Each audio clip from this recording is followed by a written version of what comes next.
श्री महावीर प्रभु को मेरी वंदना। श्री महावीर प्रभु को वंदना वंदना वंदना वंदना वंदना वंदना वंदना। मुझको तारो प्रभु तारे जो चंदना। मुझको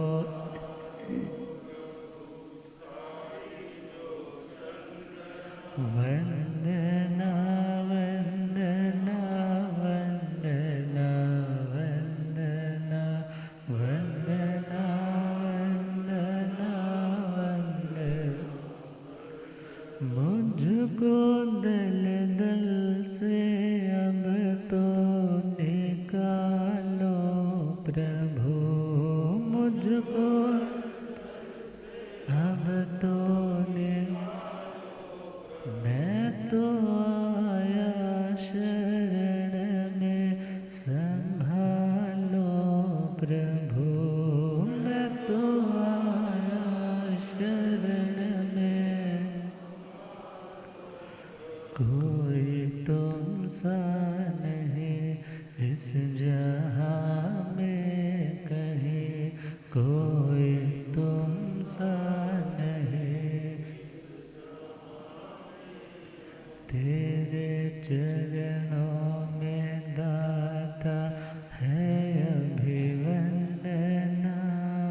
तेरे चरणों में है अभिवंदना। वंदना वंदना वंदना वंदना वंदना वंदना। अनंत अनंत शांति के निकेतन शासनपति श्रमण भगवान महावीर स्वामी के पावन चरण अरविंदों में हार्दिक भावना वंदन नमन। मेरे अंधेरे जीवन को रोशनी प्रदान करने वाले परम उपकारी आगम ज्ञान के भंडार आगम ज्ञाता आगम पुरुष जिन शास्त्ररत्न हिमाचल के श्री उपाध्याय भगवंत श्रद्धे गुरुदेव श्री जितेंद्र मुनि जी महाराज साहब के पावन चरण कमलों में हार्दिक भावना वंदन नमन। आदरणीय सेवाभावी श्री प्रशमित मुनि जी, धर्म सभा में उपस्थित धर्मानुरागियों, सुशीलवती माताओं एवं बहनों, ऐसी पुण्यदय से भाग्योदय से आप सबको संतों का समागम और वितरक वाणी श्रवण करने का शुभ अवसर प्राप्त हो रहा है। श्रवण कर रहे हैं श्री महावीर स्तुति आर्य श्री सुधर्मा स्वामी जी महाराज। भगवान महावीर स्वामी कैसे थे, उस जिज्ञासा का समाधान इस पुच्ची सोनम इस स्तोत्र के माध्यम से कृपा कर रहे हैं। छठी गाथा। से भोए पन्ने अड़िए अचारे। से भोए पन्ने अड़िए ओह तरे धीरे अनंत चको। ओह तरे धीरे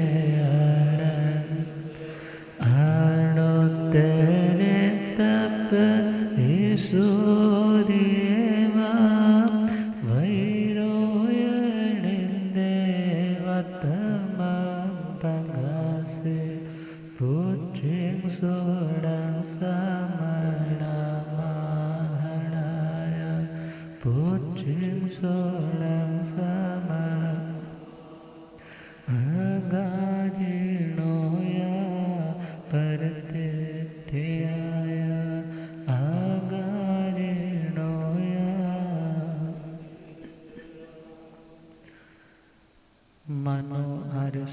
शर्मा स्वामी जी महाराज, जहाँ भगवान महावीर स्वामी के स्वरूप को प्रकट कर रहे, वही हर आत्मा के भीतर विराजमान अनंत समाधि, शांति, सुख, शक्ति के भंडार, अनंत ज्ञान के निकेतन, उस परमात्मा स्वरूप हमारी ही आत्मा के उस परम विशुद्ध अंश को प्रकट करने में भी हमारा सहयोग कर रहे हैं। से भूई पन्ने अणिये आचार्य, भगवान महावीर स्वामी कैसे थे, और यदि हम भगवान महावीर स्वामी जैसा परम समाधि स्वरूप को प्रकट करना चाहते हैं, तो हमें भी भगवान जैसे गुणों को जिंदगी में धारण करना होगा। भगवान भूति प्रज्ञ थे। भूई पन्ने का मतलब भूति प्रज्ञ। भगवान की प्रज्ञा भूति से युक्त थी। अब प्रज्ञा किसको बोलते हैं? एक प्रज्ञा का अर्थ है बुद्धि, मगर बुद्धि किससे मिलती है? ज्ञानावरणीय कर्म के क्षोभशम से। मगर भगवान तो केवल ज्ञान के धारक है, तो उनकी जो क्षमताएं हैं वो सामान्य बौद्धिक क्षमताओं से कई गुना ज़्यादा है, कई बोले तो अनंत गुना ज़्यादा है। और भगवान भूति प्रज्ञ थे। प्रज्ञा शब्द अक्सर एक शब्द बोलते हैं प्रज्ञा चक्षु, जिन्हें आंखों से दिखाई नहीं देता उन्हें क्या बोलते हैं? प्रज्ञा चक्षु। प्रज्ञा चक्षु का मतलब इनकी आंख इनकी प्रज्ञा है। इनकी आंख क्या है? ये किससे देखेंगे, किससे समझेंगे? अपने भीतर की आंख से। भीतर की उस समझ का नाम ही प्रज्ञा है। भीतर की समझ का नाम, इंट्यूशन का नाम क्या है? प्रज्ञा। और भगवान की प्रज्ञा भूति प्रज्ञा थी। भूति शब्द सामान्य एक शब्द हम ले विभूति। विभूति समझते हैं ना? कहते हैं ना महान विभूति थे। महान विभूति मतलब कि सामान्य दुनिया के लोगों से उनकी पर्सनैलिटी कुछ विशिष्ट थी, उन्हें विभूति बोला जाता है। यहाँ पर जस्ट भूति शब्द लिया है, तो भूति शब्द के ग्रंथकारों ने 3 अर्थ दिए। कितने अर्थ? पहला है वृद्धि, दूसरा है रक्षा और तीसरा है मंगल। पहला वृद्धि, दूसरा रक्षा और तीसरा मंगल। भगवान की प्रज्ञा, भगवान की भीतर की जो भावना है वो कैसी रहती थी कि मैं सबकी वृद्धि कर सकूं। सबकी वृद्धि का मतलब मेरे ज्ञान, दर्शन, चारित्र में वृद्धि हो गई। मैंने अनंत ज्ञान के उस लेवल को प्राप्त कर लिया, मैं प्रॉस्पर हो गया। मगर दुनिया के लोग भी क्या हो जाए? समृद्ध हो जाए। इस बात का ध्यान जिन्हें रहता था, जो इस भावना को अपने मन में भाते होंगे, उन्हें क्या बोला? भूति प्रज्ञ। जिनकी प्रज्ञा, जिनकी सोच दुनिया के समस्त जीवों की समृद्धि की कामना करती थी। किसकी कामना? समृद्धि। अब समृद्धि दुनिया में तो बोल देते हैं कि जिसके पास मकान नहीं उसके पास मकान हो, बेटा नहीं बेटा हो जाए, व्यापार नहीं चलता व्यापार चलने लग जाए तो वो समृद्ध हो जाएगा। मगर भगवान अपने ज्ञान में देखते हैं कि ऐसा सब कुछ इस आत्मा ने 1-2 बार नहीं अनंत बार पाया है। मगर इतना कुछ पाकर के भी आत्मा के साथ पूर्व जन्मों का भी कुछ भी नहीं आया। जब वो नहीं आया तो आज यदि कुछ मिल भी जाए तो वो भी आगे चलने वाला नहीं हो। और इच्छा व्यक्ति की अग्नि के समान है, और इच्छा पूर्ति के जितने भी उपाय हैं वो उस अग्नि में डाले गए घी के चम्मच के समान है। घी भर के डालते जाओगे और वो आपको लगता रहेगा कि मेरी इच्छा पूर्ण हो गई, बल्कि वो अग्नि तो और डिमांडिंग है, इच्छाओं का अंत नहीं आएगा। भगवान ने समृद्धि के लिए त्याग का उपदेश दिया, समृद्धि के लिए त्याग का उपदेश दिया। इवन दुनिया के धरातल पे जो व्यक्ति जितना अपनी वस्तुओं का दूसरों को सहयोग के रूप में दान देता है, उस व्यक्ति का पुण्य बन जाता है, फिर उसको आने वाले टाइम में वो वस्तु मिल जाती। तो उस व्यक्ति की लौकिक समृद्धि का कारण क्या बना? उसका पुण्य कर्म। मगर भगवान ने तो धर्म का उपदेश दिया, पुण्य की भगवान ने मनाही नहीं की। सूत्र के तांज सूत्र में जाए तो भगवान ने पुण्य की मनाही नहीं की, मनाही तो पाप की है। किसकी की?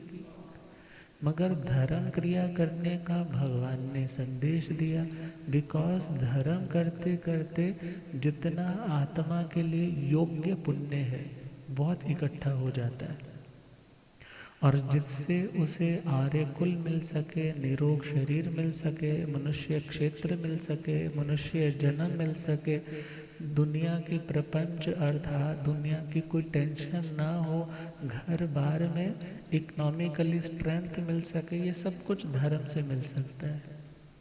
तो भगवान ने दुनिया की समृद्धि की सोच रख करके उन्हें संदेश दिया।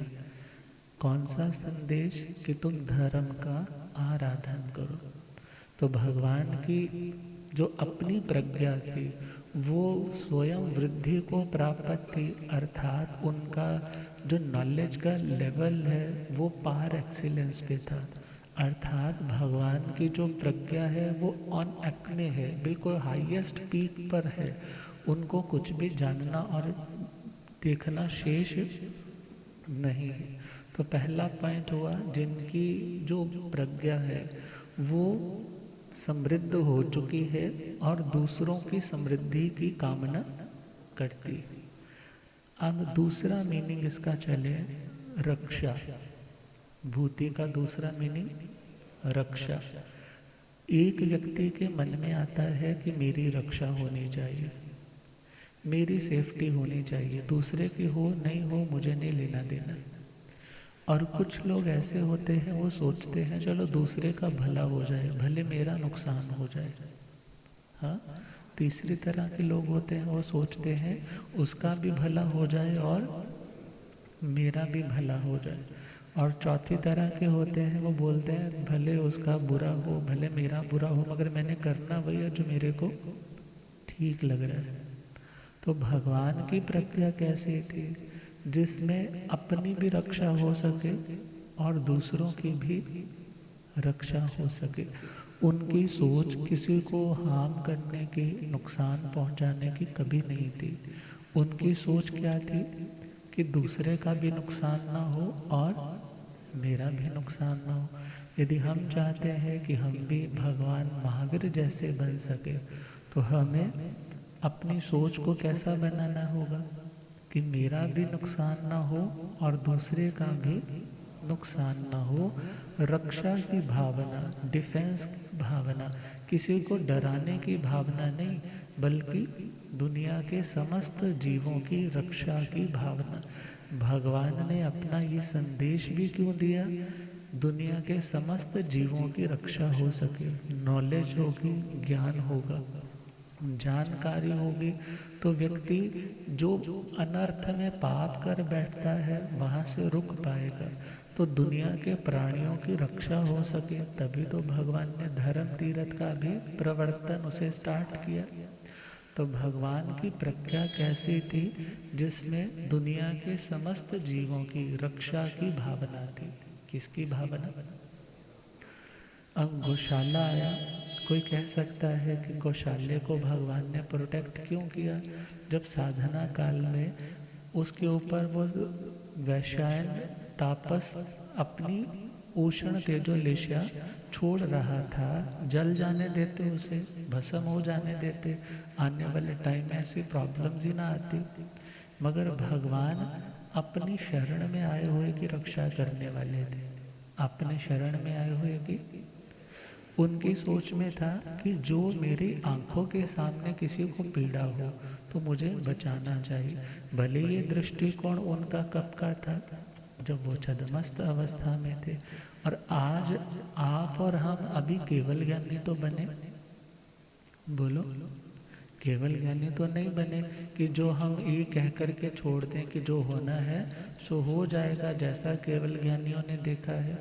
जब प्रभु महावीर स्वामी ने अपनी साधना काल में, जब वो 4 ज्ञान के धारक थे, बड़ी उत्कृष्ट साधना कर रहे थे, जब अपनी आंखों के सामने वो किसी का अहित होते हुए देख नहीं पा रहे थे, उसकी रक्षा के लिए उन्होंने अपनी साधना का, अपनी शीत तेजोलब्धि का प्रयोग किया।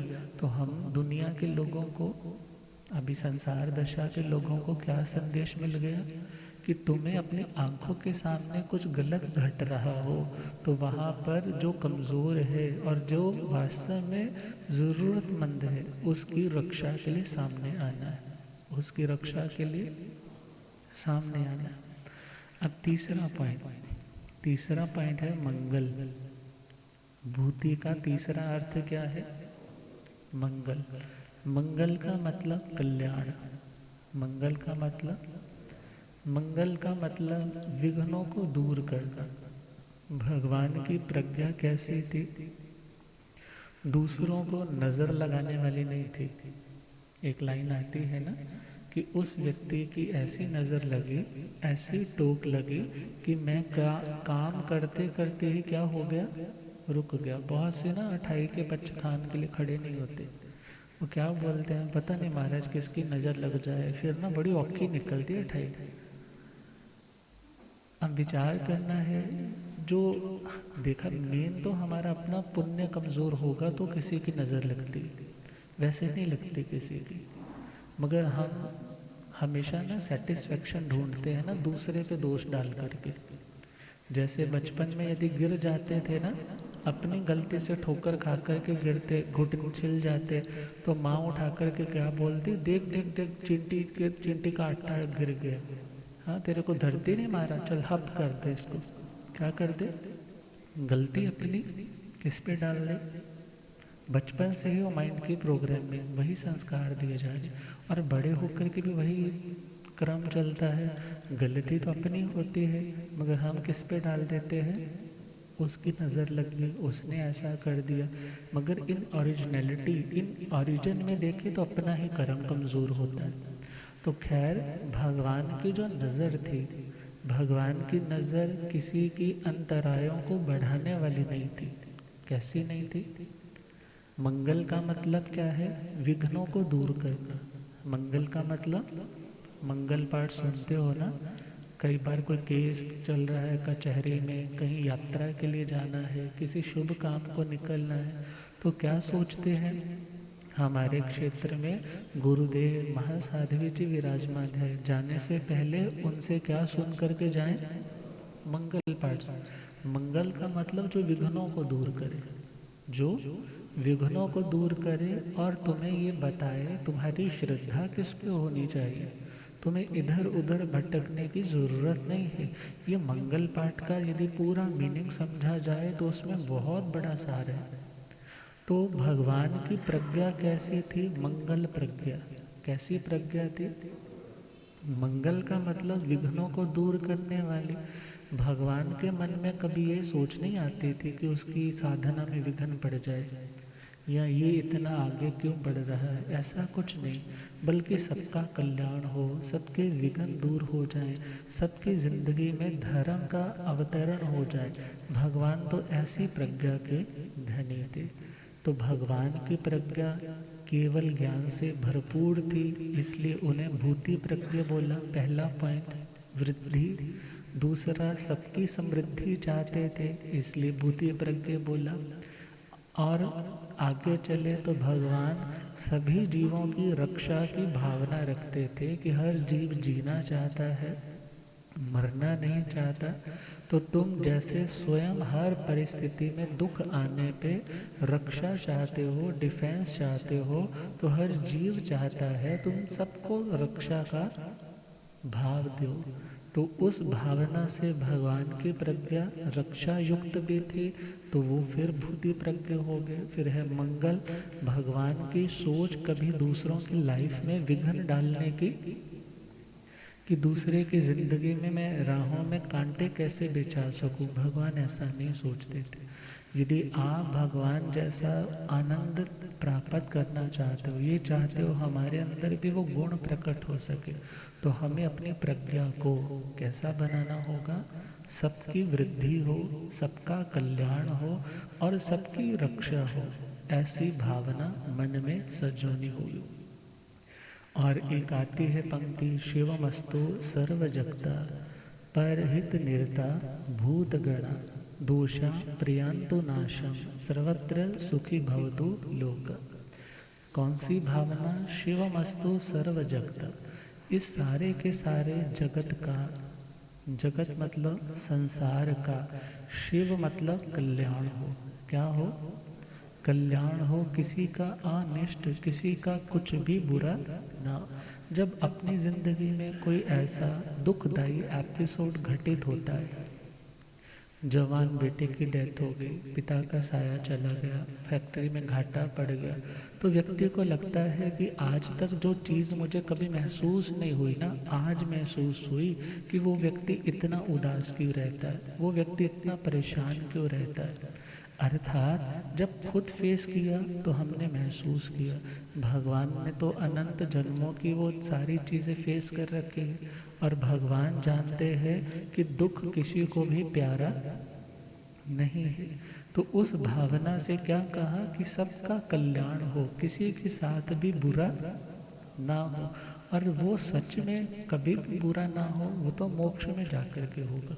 कहाँ जाकर के होगा? जब तक दुनिया के अंदर है तो ये संयोग अच्छे वाले भी वियोग में बदलेंगे, और बुरे वाले संयोग भी कभी वियोग में बदलेंगे। मगर बुरा संयोग होता है, जिंदगी में प्रतिकूलता की इनकमिंग होती है, तो व्यक्ति उदास हो जाता है। और अच्छा व्यक्ति भी जिंदगी से दूर जाता है तो व्यक्ति फिर उदास हो जाता है। मगर ये उदासी, ये परेशानी कब तक है? जब तक मोक्ष नहीं हुआ। जब तक मोक्ष नहीं हुआ तो क्या भावना है कि सारी दुनिया का मंगल हो जाए, सब धर्म के रास्ते पे चले, पर हित निरता भवन्तु भूत गणा।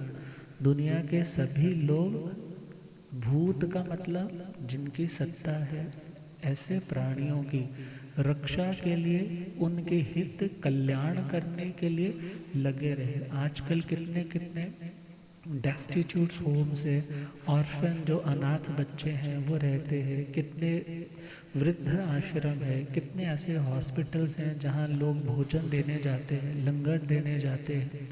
अर्थात कितनी गौशालाएं हैं, कितने लोग बकरीद पे बकरों को बचाते हैं। ये सारी चीज़ें कौन सी है? जीव दया की भावना है कि प्राणियों की रक्षा हो सके, किसी को दुख ना हो। तो यदि सब लोग एक दूसरे की रक्षा में तत्पर हो जाएं तो हिंसा तो खत्म ही हो जाएगी। मगर अपने अपने स्वार्थ के लिए व्यक्ति दूसरों को तुच्छ समझ करके उसके विनाश की सोच बैठता है। मगर भगवान कहते हैं कि तुम्हें अपनी प्रज्ञा को प्रत्येक जीव के कल्याण की भावना से ओतप्रोत करना है। पर हित निरता भवन्तु भूत गणा, दुनिया के समस्त जीव दूसरों के हित में खुद को संलग्न कर दे, एंगेज कर दे, बिजी कर दे। दोषा प्रियांतु नाशम, जब तक संसार में है तब तक हमारी जिंदगी में दोनों पक्ष होंगे, शुक्ल पक्ष जैसी अच्छाइयाँ और कृष्ण पक्ष जैसी बुराइयाँ। अच्छाइयाँ जब आती है तो लगता है बस यही ज़िंदगी में हमेशा बना रहना चाहिए, और जब बुराई आती है तो उस आवेश में व्यक्ति बहुत कुछ गलत भी कर बैठता है। मगर फिर जब रियलाइज़ होता है तो बहुत पश्चाताप आता है। मगर जब तक दुनिया में है तो कभी कृष्ण पक्ष और कभी शुक्ल पक्ष। मगर आत्मा की क्या भावना कि मेरा जो कृष्ण पक्ष है, मेरी जिंदगी की जितनी भी कलुषता, कालिमा, बुराइयां है, हे प्रभु, वो सारी की सारी विनाश को प्राप्त हो जाए, वो बिल्कुल साफ हो जाए। जैसे घर के आंगन में एक कमरा, तो सपोज करो एक कमरे में आपने ऐसे सेंटर पॉइंट खींच दिया, एक लाइन लगा दी, आधा तो आपने झाड़ू लगा दिया, पोछा लगा दिया, और आधे वाला ना झाड़ू लगाया और ना पोछा लगाया। जिंदगी तो कुछ ऐसी ही चल रही है ना। मगर भावना क्या है, हे प्रभु, मेरी आत्मा के आंगन में जितनी भी बुराइयां हैं, जो मैं प्रमाद, लापरवाही करके उन्हें जिंदगी में इकट्ठा करता जा रहा हूँ, उनको मैं क्या कर सकूँ, वाइप आउट कर सकूँ, उनको अपने घर से, आत्मा से निकाल सको। सर्वत्र सुखी भवतु लोक। और यदि ऐसा हो जाए तो दुनिया के, इस लोक के समस्त जीव क्या हो जाएंगे, सुखी। मेरी भावना क्या है, दुनिया के सभी जीव सुखी हो जाए। तो भगवान की प्रज्ञा भी कैसी थी, सबका कल्याण हो, सबका मंगल हो, सबकी जिंदगी में शांति हो, कोई किसी से घबराए नहीं, सबको अपनी सुरक्षा के साथ साथ दूसरों की सुरक्षा की फिक्र हो। और यदि दुनिया में आकर के भी इस आत्मा ने दूसरों का भला, दूसरों का सहयोग नहीं किया, तो याद रखना, कोई दुनिया में आने वाले हमारे बुरे समय में हमारा सहयोग करने भी नहीं आएगा। लोक का नक्शा बना होता है ना, बहुत बार लेक्चर स्टैंड पे बना है, ऊपर भी बना है, तो उसके एक नीचे लाइन होती है, परस्परो ग्रहो जीवाना।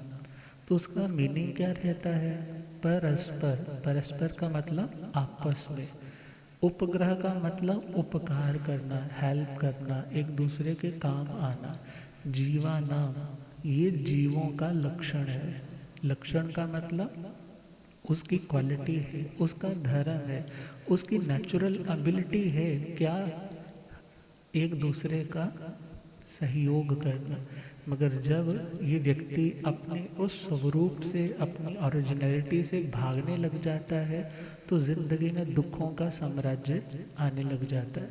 तो खुद को क्या कहना, जगते विया के जिकिता ना उपकार बंदया, जगते विया के जिकिता ना उपकार, याद रख ले नहीं होड़ा बेड़ा पार बंदया, हो याद रख ले नहीं होड़ा बेड़ा,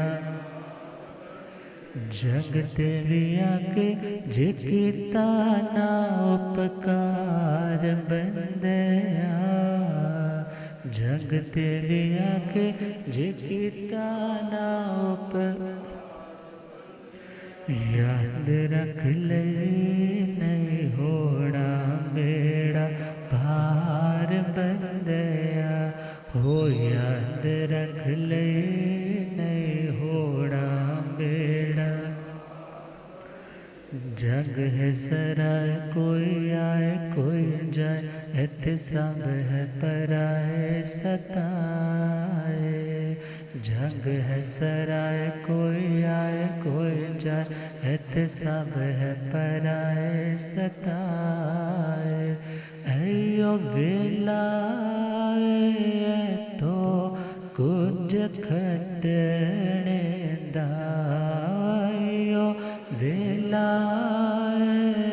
तो कुछ सच दी हटे दे विचो कुछ वटने दा, सच दे हटे दे विचो कुछ, करी सच्चा सौदा न खावे धोखा, न करी उधार बंदया, करी सच्चा सौदा न खावे धोखा, न करी उधार, झूठे नाते ते झूठे रिश्तेदार बंदया, झूठे नाते ते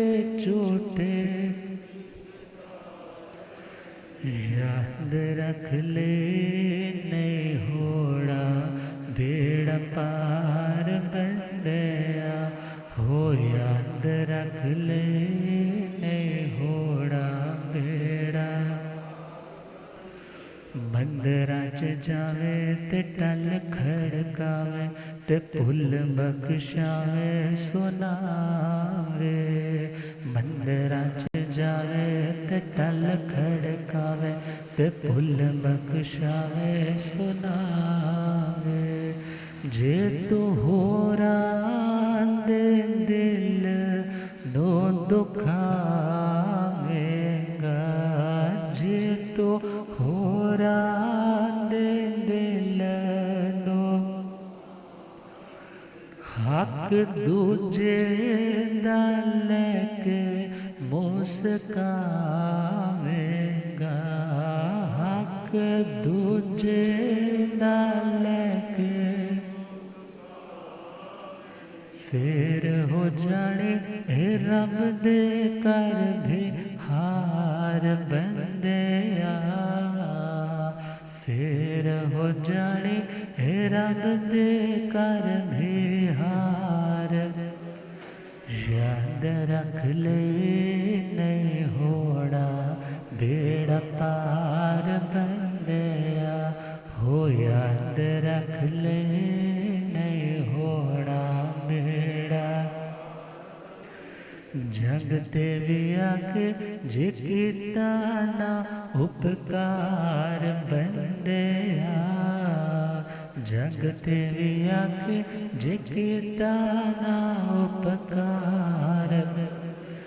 याद रख ले नहीं होड़ा बेड़ा पार बंदया हो, याद रख ले नहीं होड़ा बेड़ा पार।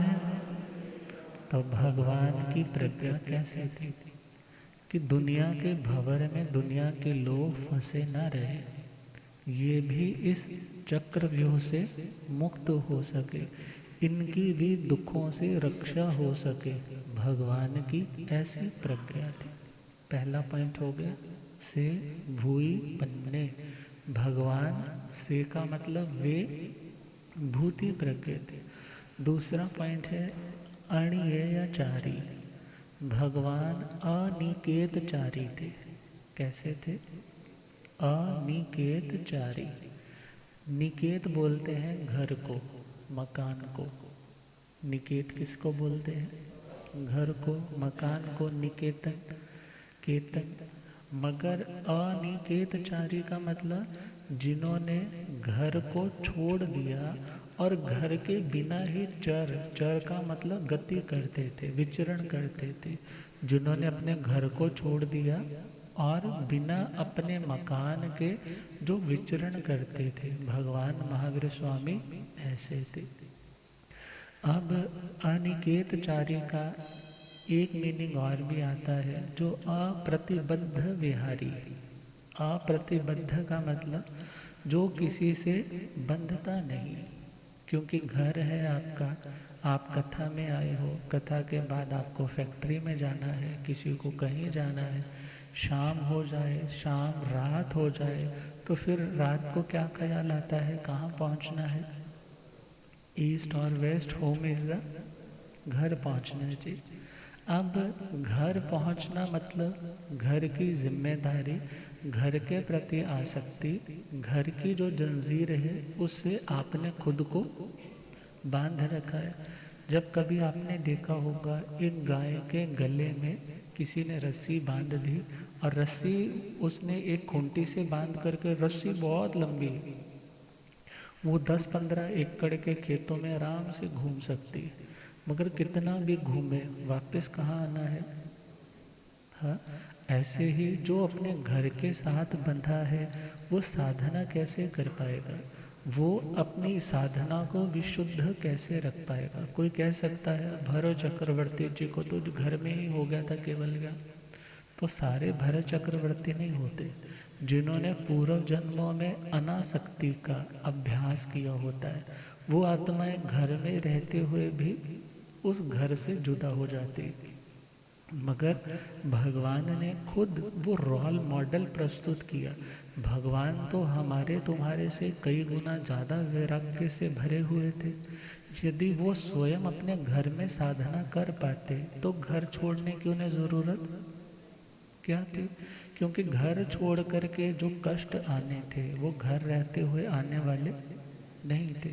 जो अलग अलग स्थान की स्पर्शना करनी है, जो कर्म पुद्गल जिस स्थान पर जाकर के फरसने हैं, यदि वहाँ पर जाएंगे ही नहीं तो वहाँ के कर्म कैसे भुगतान करेंगे? तो भगवान अप्रतिबद्ध विहारी थे। जैसे हवा किसी एक स्थान से बंधी हुई नहीं होती, वो क्या रहती है, हमेशा move on move on move on, आगे बढ़ती रहती। ऐसे ही भगवान की साधना में भगवान किसी व्यक्ति से किसी स्थान से बंधते नहीं थे। यदि हम चले, भगवान जब द्विजन तक उन तापसों के आश्रम में रुके, साधना काल ही चल रहा है, अभी चौमासा करना है प्रभु ने पहला, मगर उस वर्षा काल से पहले ही भगवान का विहार चलते चलते मौराक सन्निवेश में होता है।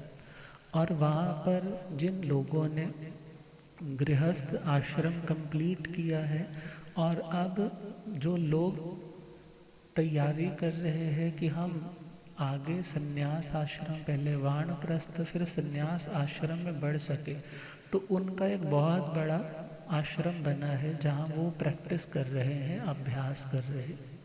और उस पूरे के पूरे कैंपस के जो कुलपति है वो भगवान महावीर स्वामी के पिता के मित्र रहे हैं, राजा सिद्धार्थ के। जब भगवान उधर की ओर निकले तो उन्होंने देखा तो, और पूरा जीवन के अभ्यास के कारण जब संसार दशा में थे तो मिलते थे, गले मिलकर के मिलते थे, तो उन्होंने उनका भी ऐसे ही वेलकम किया। उस कुलपति ने भगवान का वेलकम किया तो भगवान ने भी प्रेम पूर्वक उनके उस वेलकम को स्वीकार किया। और जब वहाँ पर पहुँचे, कुछ समय रुके हैं, तो भगवान से उन्होंने अनुनय विनय की कि आप हमारे मित्र के बेटे हैं और साधना में आप बहुत आगे बढ़ रहे, आप इतना समय ध्यान साधना करते हैं, तो कितना अच्छा हो कि आप आने वाला जो चौमासा है हमारे ही इस आश्रम में कर ले। कितनी सारी कुटियाएं बनी हुई हैं, आप किसी में भी रुक जाना। भगवान ने सुना, देखा बड़ा निर्दोष और बड़ा पीसफुल स्थान है, सब लोग वैराग्य की भावना से आगे बढ़ने का अभ्यास कर रहे। और भगवान ने कहा अभी समय है, चतुर्मास को भगवान वहाँ से विहार कर गए। और जब वर्षा काल का समय आया तो विहार करते करते वहीं उनके आश्रम में पहुँच गए। अब चौमासा शुरू होने जा रहा है और उनको एक पत्तों से ढकी हुई कुटिया वो अलॉट कर दी गई, वो उनको दे दी गई कि आप इसमें रहिए, इसमें अपनी ध्यान साधना कीजिए। और भगवान कभी उस पत्तों की कुटिया के नीचे खड़े होकर के ध्यान करते, कभी बाहर आकर के ध्यान करते। और उन दिनों बारिश नहीं हो रही थी, उन दिनों बारिश नहीं हो रही थी। जब बरसात नहीं हो रही तो हरियाली नहीं हो रही, ग्रीनरी नहीं हो रही, खेतों में फसलें नहीं आ रही। और ऐसी दशा में जो पशु है वो ढूंढते ढूंढते जब खेतों में आते, चारा नहीं मिलता तो भोजन की तलाश में उन पत्तों की कुटिया के पत्तों को क्या करने लग जाते, खींच खींच करके खाने लग जाते। जब भगवान ध्यान में रहते और पत्ते वो पशु आकर के खींचते तो दूसरे जो तपस्या कर रहे साधक है, कोई डंडा लेकर के आता, कोई पानी लेकर के आता, उसको भगाते और वर्धमान जी को आवाज़ देते, अरे भाई अपनी कुटिया की ध्यान देखभाल करना, पत्ते उजड़ जाएंगे तो कुटिया बिल्कुल नष्ट हो जाएगी, जब बरसातें आएंगे तो टप टप पानी आएगा, कौन तुम्हें फिर रुकने की जगह देगा। मगर भगवान उसे सुन करके भी क्या कर देते, अनसुना कर देते, क्योंकि भगवान को उस स्थान के प्रति कोई लगाव। मगर जब ये शिकायत के रूप में उस कुलपति के पास बात पहुंची कि आपने जिसको कुटिया दे रखी है वो तो ज़रा भी ध्यान नहीं रखता, अब हम कितनी बार उसकी कुटिया की रक्षा करेंगे, आप ही ज़रा उसको समझाइए। तो कुलपति ने भगवान के पास आकर के कहा कि आप हमारे मित्र के बेटे हैं, आप क्षत्रिय कुल के दीपक हैं, मगर आप विचार कीजिए, आप जैसे इतने उत्तम कुल में पैदा हुए कोई महापुरुष यदि जिस मकान में रह रहे हैं, जिस कुटिया में रह रहे हैं, उसकी रक्षा नहीं करेंगे तो दूसरों से हम क्या अपेक्षा करेंगे। एक पक्षी भी जिस घोंसले में रहता है उस घोंसले की रक्षा करता है, मगर आप इतनी उपेक्षा जिस जगह पे रह रहे हो उसके प्रति कोई देख रेख नहीं कर रहे। तो भगवान ने सोचा कि अब इनके मन में मेरे प्रति अप्रीति आ चुकी है। क्या आ चुकी है? अप्रीति आ चुकी है। मैं अब कैसे मना कर दूं? जिन पशुओं को भूख लगी है मैं उनको कैसे अंतराय डाल दूं कि तुम मत चरो। और मेरे पास रुकने के लिए तो महल घर में बहुत बड़े थे, मगर मैं इस पत्तों की कुटिया के मुंह में थोड़ा ही यहाँ आया हूँ। तो भगवान ने 15 दिन चौमासे के हुए थे और चतुर्मास में ही वहाँ से विहार कर दिया। चौमासे में ही वहाँ से विहार कर दिया। वर्धमानपुर अस्तिक ग्राम, जहाँ पर वो हम स्टोरी सुनते हैं शूलपाणी यक्ष के, उस मंदिर में, वहाँ प्रभु शाम तक वहाँ पहुँच करके अगले चौमासे के दिन प्रभु ने वहाँ बिताए। किस भावना से? कि भगवान अनिकेतचारी थे। कैसे थे? क्योंकि घर होगा, अपना मकान होगा, उसके मेंटेनेंस का भी ध्यान रखना पड़ेगा। कभी लीकेज हो रही है, कभी कली उतर रही है, कभी क्या हो रहा है। मगर जब अपना घर छोड़ दिया तो जिसमें रह रहे हैं उसकी भी सिरदर्दी भगवान उठाने के लिए तैयार। वो तो अपनी आत्मा के कर्मों के बोझे को उतारने के लिए साधना करने आए थे। और नमी महाराज से भी जब सौधर्मेंद्र महाराज आकर के कहते हैं कि अभी आप एक बड़ा सा महल बनाओ, हाँ, जिसके चारों ओर पानी पानी हो, और फिर ऐसे वर्धमान गृह को बना करके फिर आप क्या कर लेना, दीक्षा ले लेना। मगर नमी महाराज क्या कहते हैं कि संशयं खलु सो कोणई, जो मग्गे कोणई घरम जत्थेव गंतुम इच्छेजा तत्थ कुविज सासयम। 9वें अध्याय की 26 में गाथा है। गुरुदेव पधारे। हो रब मेरा सत गुरु बन के,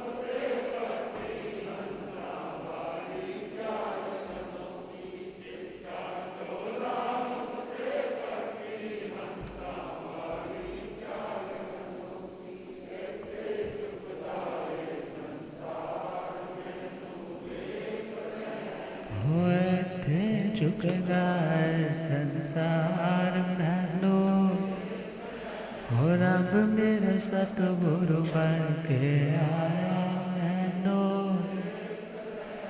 बोलिए आगम ज्ञाता आगम पुरुष जिन शास्त्र तन हिमाचल के श्री उपाध्याय भगवंत श्रद्धे गुरुदेव श्री जितेंद्र मुनि जी। तो उस टाइम नमी महाराज ने क्या कहा था, जिसे इस बात में संदेह हो, डाउट हो कि मेरा घर आगे है या नहीं है, वही व्यक्ति तो रास्ते में कोई मकान बनाने की सोचता है। सपोज आपको दिल्ली जाना है तो आप रास्ते में पानीपत में कोई मकान थोड़ी बनाओगे कि मैं दिल्ली जा रहा हूँ पहले रास्ते में मकान बना लूँ।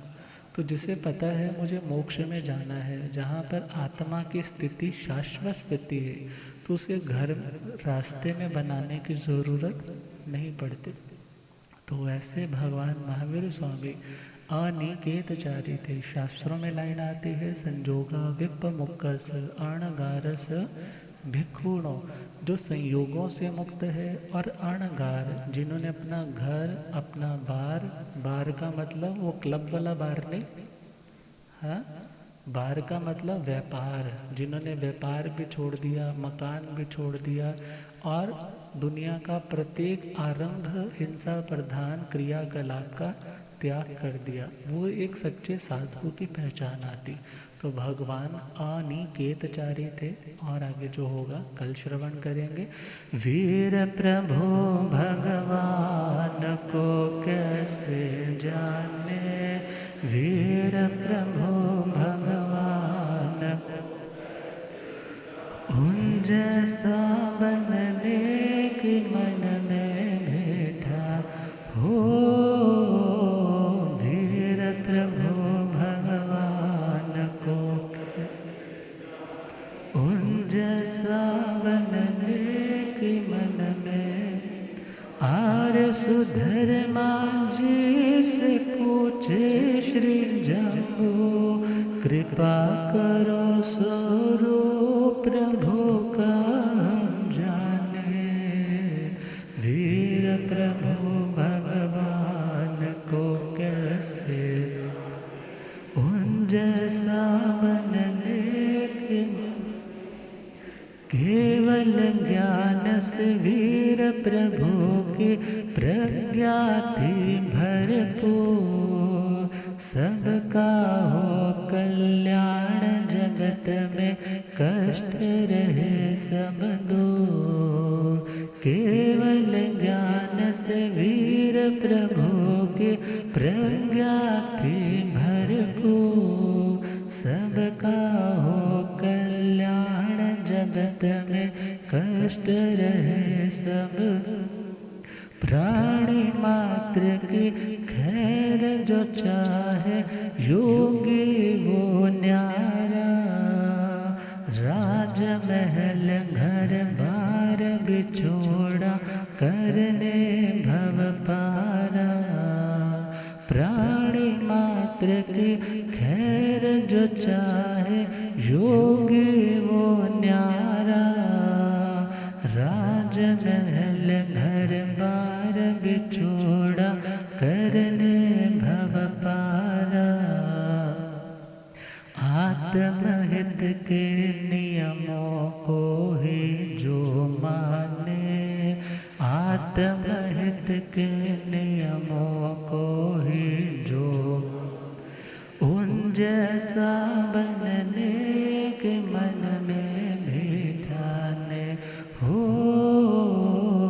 वीर प्रभु भगवान को कैसे उन जैसा बनने के मन में, उन जैसा बनने के मन में बेटा।